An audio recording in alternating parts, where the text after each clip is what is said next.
Please kindly welcome Mr. Ferguson, the Auditor General of Canada.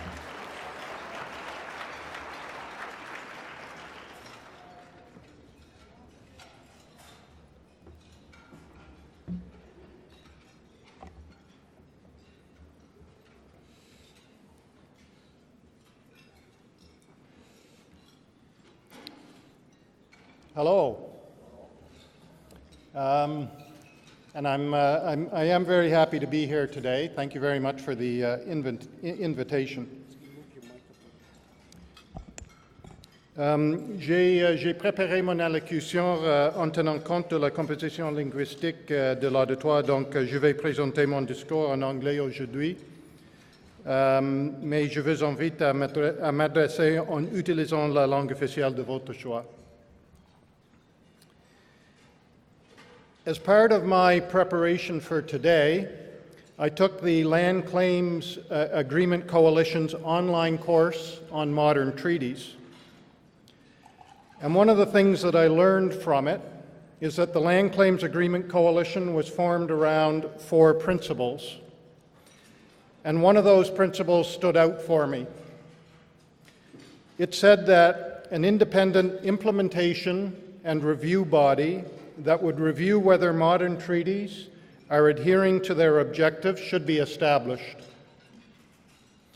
And I think I can provide a little bit of insight into the concept of independent review to assess whether objectives are met, because that's one of the businesses that we in the Office of the Auditor General of Canada are in. So I'll draw from our experience and from some of our audits to give you my perspective on 3 things: independence, assessment of results, and governance. First of all, I need to say that I'm an auditor, and I don't intend any of my remarks today to indicate that I think I'm some kind of expert on the things that are important to Indigenous people or on modern treaties, because I'm not. So now, let's look at the first part of the principle that I mentioned: independent review, or simply independence. Independence is an easy concept to put on paper, but it isn't always easy to do in practice. The role of the Auditor General is an independent role. The Auditor General Act gives me the independence I need to do my job. For example, I report to Parliament. I don't report to any minister or the Prime Minister. Also, we do all our own hiring. No other organization can transfer people into our office. I have a 10-year mandate, and I can't be reappointed at the end of it. An Auditor General can only be removed from the position for cause by the Governor and Council on address of the House of Commons and the Senate. Also, we get to make the decisions ourselves about what government programs we'll audit. The Auditor General Act gives us the right to access all the information we consider necessary to fulfill our responsibilities. So autonomy, a defined term, and access to information are the components of the legislative base that should mean that we can and must do our work in an independent, objective, and nonpartisan way. But even with our independence enshrined in legislation, we have to rigorously defend it, because there are still ways for a government to encroach on it. For example, our budget goes through the regular budget process like any department. So it's the people we audit who decide how much budget we'll get. In addition to having control over our budget, a government could also restrict what information we get to see. Even though our Act says we get access to whatever information we consider necessary to fulfill our responsibilities, there's been a long-standing agreement that we don't need to see recommendations to Cabinet or deliberations of Cabinet. But that can sometimes cause problems. We issued a report in the spring on our audit of fossil fuel subsidies, in which we reported that the Department of Finance refused to give us access to certain information. That was a clear indication to us that the definition of recommendations to Cabinet is being broadly interpreted to, in some cases, not let us see analysis done by civil servants. A government could also affect our independence by not appointing someone to the position of Auditor General on a full-time basis. As I said, I have a 10-year mandate, but the province of Quebec went about 3 years with an interim Auditor General before finally appointing one with a proper fixed term. Currently, at the federal level, there are a number of agents of Parliament who have independent roles similar to mine, who are in their positions on an interim basis or are still in the role, even though the original term of their appointment has expired. So independence is an easy concept to put on paper, but that doesn't mean that it'll exist in practice. We're fortunate to be able to function independently, but as I said, the potential risks to an independent body include insufficient funding, restricted access to information, and vacancies in key positions. So any independent oversight approach should be aware of those risks and how they'll be managed. Sometimes a government process, rather than a position or organization, is intended to be independent.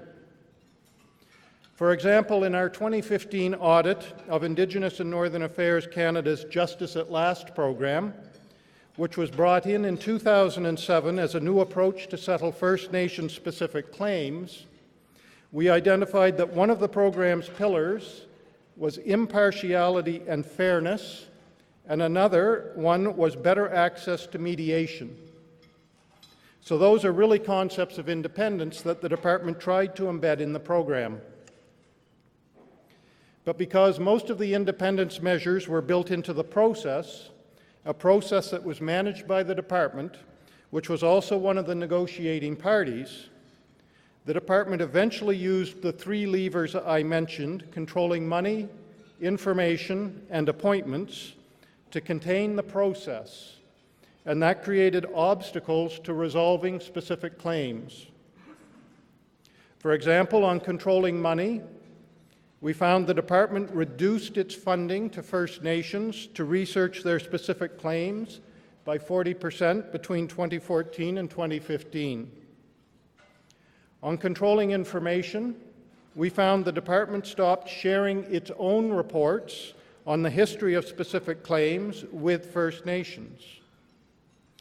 And on appointments, in our spring 2016 audit of Governor and Council appointments, we found that an analysis, which was confirmed by Justice Canada, indicated that the Specifics Claims Tribunal needed the equivalent of 4 full-time members, but had at that time only 2. That meant the tribunal couldn't confirm hearing dates. As for those mediation services I mentioned, when the department established a mediation process for specific claims, it did so within the department, something that the Assembly of First Nations told the department didn't meet the principles of neutrality and independence that one would expect from mediation. So the mediation service was therefore only used once. So Justice at Last is an example of a process that was built on the principle of impartiality and fairness, but which couldn't make that independence work in practice. All of that means that to put independence into practice, whether at an organizational level or embedded in a process, takes a lot of thought and work.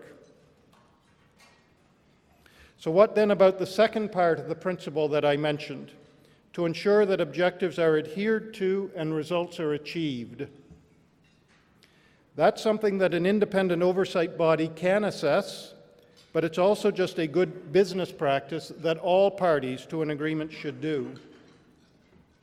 In 2015, we released an audit on implementing the Labrador Inuit Land Claims Agreement.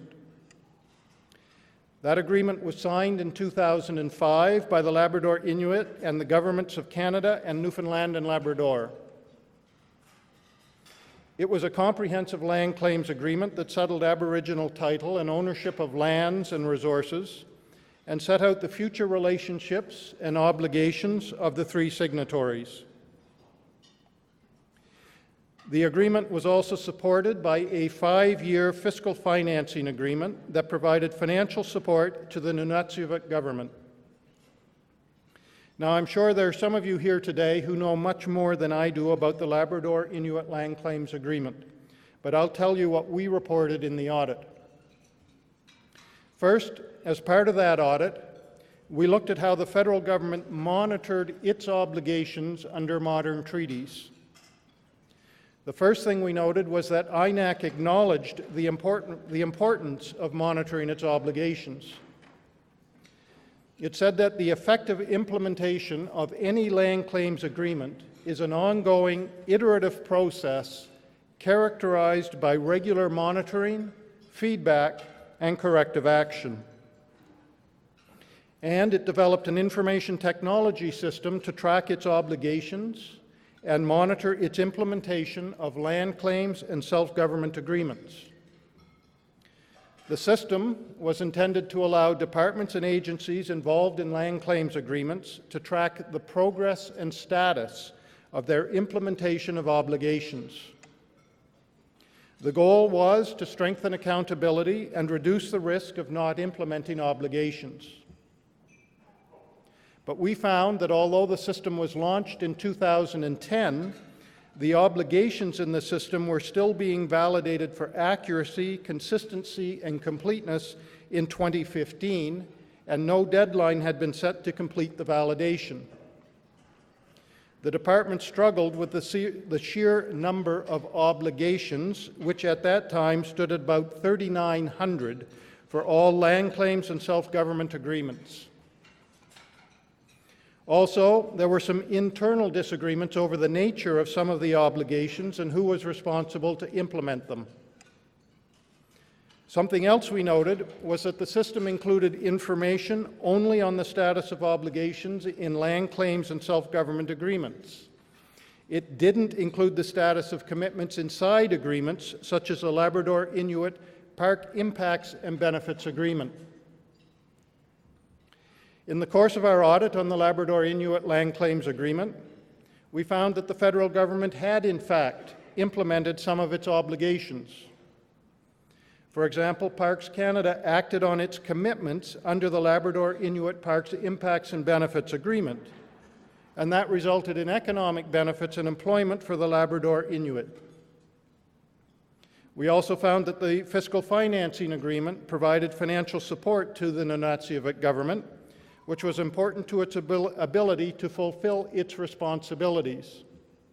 However, we found that Fisheries and Oceans Canada and the Nunatsiavut government had different interpretations of the Department of Fisheries obligations under the agreement. And the disagreement surfaced soon after the signing of the Land Claims Agreement and had been going on for almost 10 years. We said that, in our opinion, the disagreement created uncertainty about the Nunatsiavut government's access to the northern shrimp fishery and made it hard for the parties to work together to increase Inuit participation in shrimp fishing. Also, the disagreement created uncertainty about communal fish harvesting. But it wasn't the disagreements themselves that concerned us. There will always be different interpretations. What really concerned us was that the dispute resolution mechanisms in the Land Claims Agreement weren't used to resolve the issues. That might indicate that, just like in the case of mediation of specific claims, there was a lack of confidence that the dispute resolution mechanisms were robust. So the fishing disagreement is an example of obligations that the government should have monitored and should have worked to resolve. As I said, there was also a fiscal financing agreement attached to the Labrador Inuit Land Claims Agreement, which set out the federally funded programs and services for which the Nunatsiavut government was responsible. Those responsibilities included Inuit health programs and services, and housing, construction, renovation, and repairs. We found that Health Canada provided funding to support the Nunatsiavut government's health services responsibilities, but the lack of a federal program for Inuit housing affected the Nunavut government's ability to fulfill the housing responsibilities it received by signing the agreement. Again, this is something that the federal government should have monitored. In signing such an agreement, the federal government should not expect the other party to take on a responsibility that it knows it can't deliver. The federal government should make sure that the other party has the wherewithal to deliver on its responsibilities. So that all shows that it's important for the federal government to monitor the implementation of its obligations. It should make sure that it has a full inventory of its obligations, that it monitors its specific obligations, that it monitors disagreements and uses those disagreements to strengthen the written agreements, that dispute resolution mechanisms are trusted and used when appropriate, and that it fully understands if its agreement partners can meet the burdens that come with the responsibilities they take on under the agreements. In July 2015, just after we finished our work on the audit we did of the Labrador Inuit Land Claims Agreement, the Minister of Indigenous and Northern Affairs Canada at the time introduced a whole-of-government approach to the implementation of land claims and self-government agreements to manage the full scope of Canada's responsibilities under those agreements.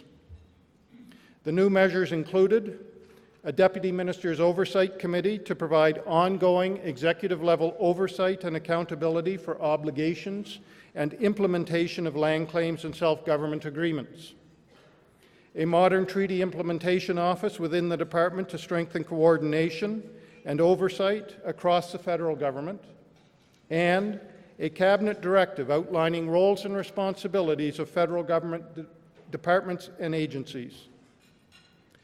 But we haven't been back to see if those measures are in place and working, or what the government has done to improve its oversight of its obligations under modern treaties.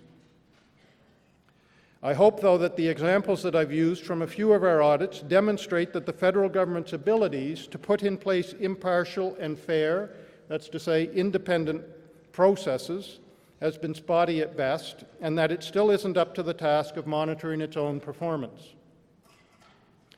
But here I want to add a caution.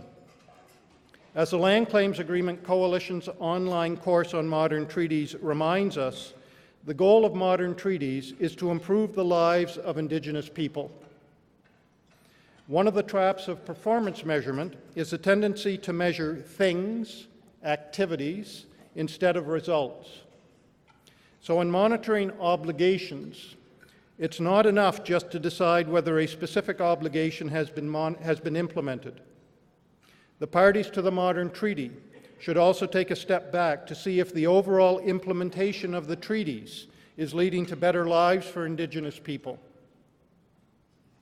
All of us with some role in the political world, either small p political or capital P political, can put too much focus on the politics and not enough focus on the people. So I've talked a lot about the weaknesses that the federal government has to rectify in monitoring its wide range of programs for Indigenous people. But the federal government isn't the only party involved in these programs. We don't audit First Nations or other Indigenous organizations. But from the work that we've done, I can say that as more agreements, modern treaties, or nation-to-nation agreements are put in place, Indigenous governance of its side of the arrangements will be vitally important.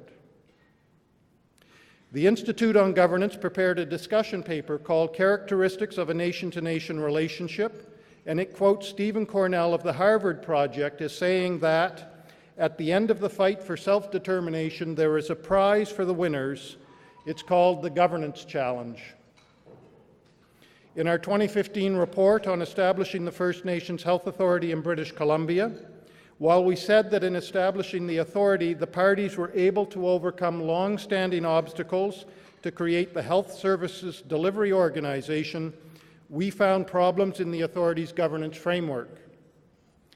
Some of its policies, for example, on conflict of interest, recruitment, personnel security, administrative investigations, financial information and disclosure, and employee relocation weren't strong enough, and it didn't fully comply with some of its own policies.